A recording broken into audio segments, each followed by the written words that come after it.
Hey, what's up, gentlemen and ladies? Welcome back to another Final Fantasy discussion, and today for you guys I have a theory that was actually suggested by one of you guys. So, if you guys ever have any theory topics or just, general discussions that you would like me to cover, then by all means feel free to leave it in the comments, and if it's cool enough, I might get around to making a video about it. And sorry, I don't remember the specific name of the person who suggested this one.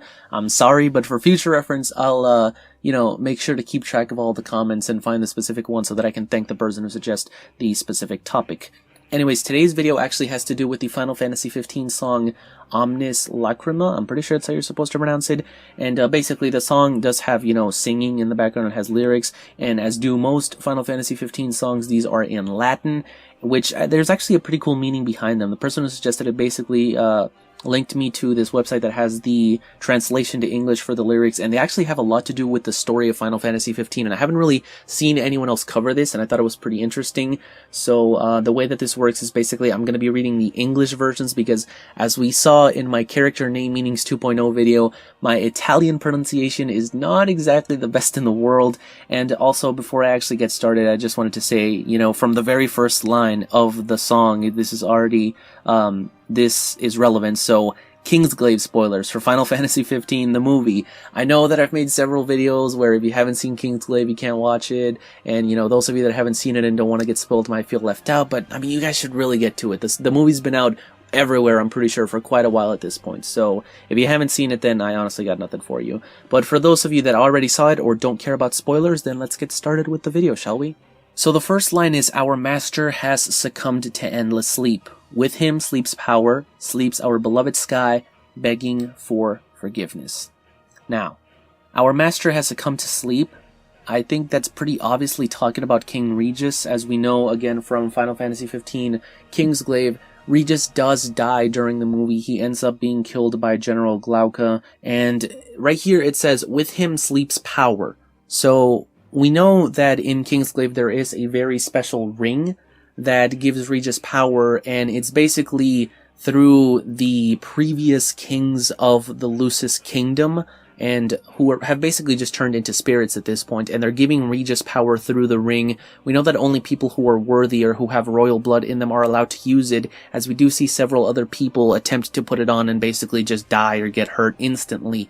And with this, it's very relevant because it ties back to my old Final Fantasy 15 Fal'Cie curse theory, where basically I speculated that the cloud monsters, the spirits, the ancestors of Lucis, whatever you want to call them, were the remnants of the Fabula Nova Crystallis in Final Fantasy 15, and were basically supposed to be pseudo-Fal'Cie, in that they give you powers, but you have to do something for them in return. And in this case, they give Regis his powers, but in return, he was basically like getting worn out pretty fast, and he was aging a lot faster than he would otherwise.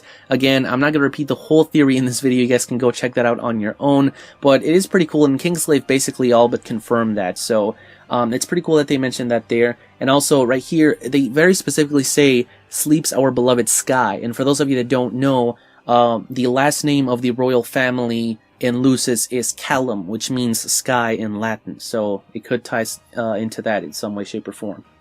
Now the next line, "Can we once again see the dawn? Defeated, our master sleeps and calls his children through his dreams." Now, can we once again see our dawn? The first thing that came to mind to me was the Dawn trailer, which again ties back to the Fal'Cie thing, because that was the first time that we ever got to see those cloud monsters, and it has to do with Noctis and his power, because presumably Noctis is the only other person who can actually use the magical ring of power, other than Regis himself, who was passed away, because he's the only one that has Lucian royal blood in him, unless Noctis has like some kind of long-lost sister that we don't know about. But in the Dawn trailer, we do see Regis looking at these cloud monsters and holding Noctis crying, and we basically know that the reason why he was crying was because he knew something having to do with Noctis's destiny, which in my opinion is basically him realizing and thinking about the fact that Noctis will one day have to take Regis's place in what he is doing, and all of the stuff that's been going on to Regis, him getting worn out, him getting old, him, eventually dying just to keep up the wall, is going to apply to Noctis someday, which is kind of sad for him.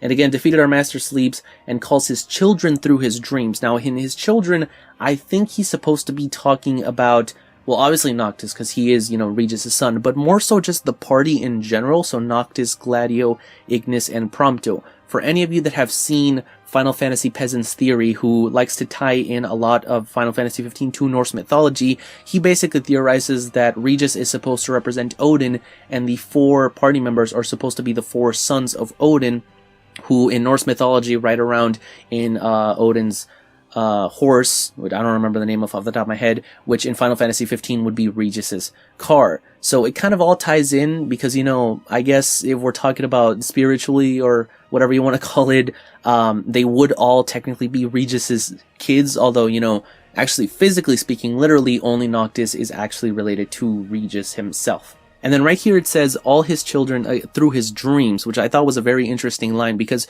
we have seen Noctis talk to Regis and Regis talk to Noctis. I believe it was during the uncovered Reclaim Your Throne trailer. We see Noctis talking to his dad, even though he's not really there while he's putting on the ring. And this was presumably after Regis already passed away. So he's talking to him in some way, shape, or form. And there's also a narration over the trailer by Regis talking to Noctis about how their enemies betrayed them and how only Noctis can save them and all this kind of stuff, which presumably, I mean, if you really think about it, the only time that it would make sense for Regis to say this is after the first, you know, half of Kingsglaive has happened, where they betrayed them and they took the crystal and all this stuff.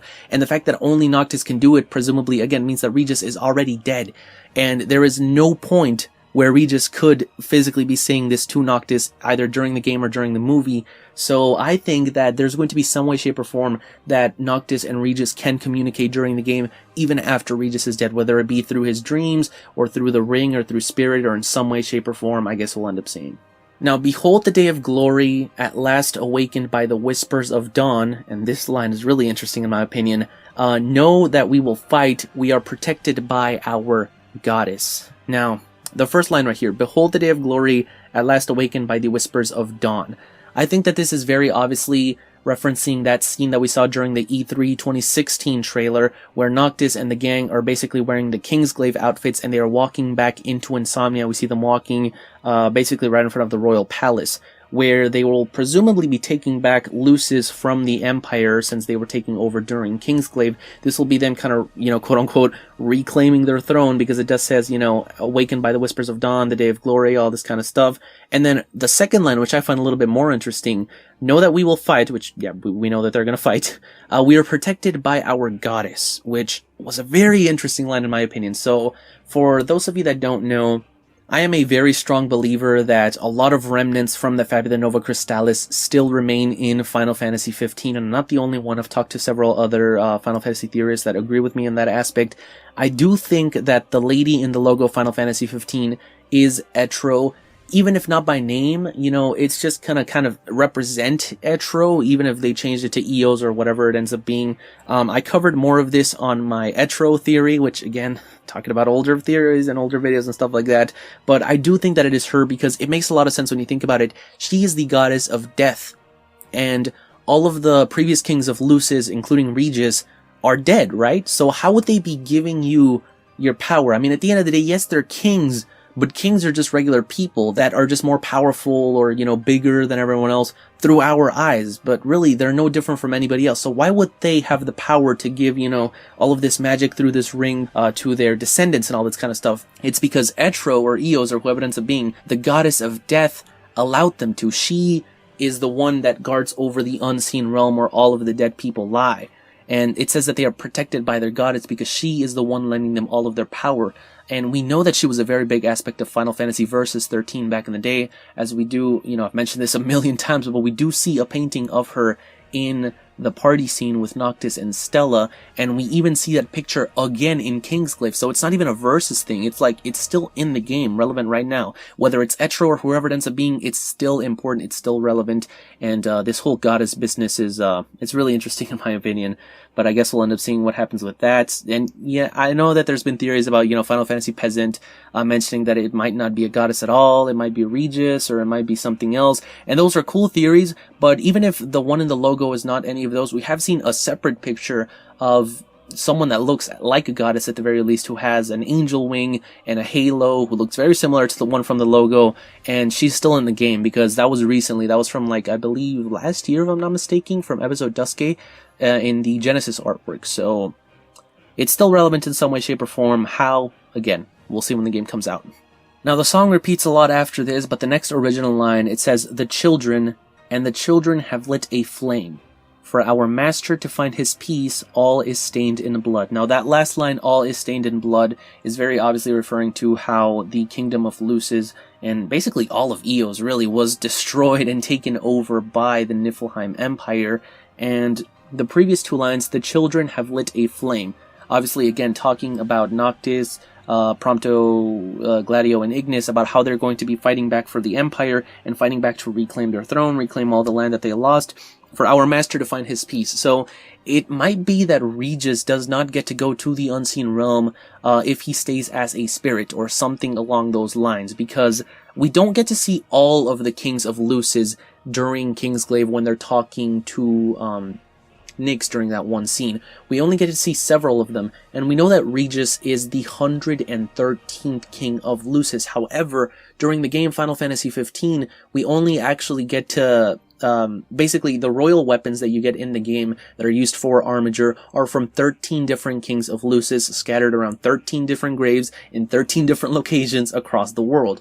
But what happened to the previous 100 kings? Is it possible that all of them got to go to the Unseen Realm with Etro, but these 13, whether they be the latest 13 or just 13 random ones from all throughout, got to stay and lend their powers? Maybe Regis has, maybe Regis is one of them and wants to turn into the other, whether it be him being in the Unseen Realm and wanting to turn into one of the spirits, or him being one of the spirits and want to go to the Unseen Realm. I'm not 100% sure, but I guess we'll end up seeing. I feel like I say that too much, like, we'll see when the game comes out, but we really don't know, honestly. And, let's see, what's the next line here? Yeah, I basically think that's it. Like, the last lines here are just rest in peace, oh master, rest in peace, which again, Regis passed away, all that kind of stuff. Nothing really too relevant there. So yeah, a lot of tie-ins to previous theories and previous things that I'd said. It's really interesting to look through all of these lyrics. I haven't actually looked at the lyrics of all of the Final Fantasy 15 songs, so maybe I'll turn this into some kind of series, just looking through like the symbolism in all of these songs and what they can mean, because obviously they wrote these things for a reason. Whether they're still relevant, because we all know that these songs were actually pretty old. In fact, this song specifically, Omnis Lacrima, I'm pretty sure is back from when the Versus days. So whether it still applies to 15 after all of the changes that Tabata has made, I'm not 100% sure, but I would like to hope that, again, some remnants from that still remain in the game. Like I said, Regis died, and they mentioned that in here, so clearly there is still some, little bit of Versus sprinkled into 15 every now and then. But I guess either way, that is all that I have for you guys today. I hope you guys enjoyed. If you did, be sure to blitz that like button, subscribe as always. Stay tuned for all things Final Fantasy. See you guys.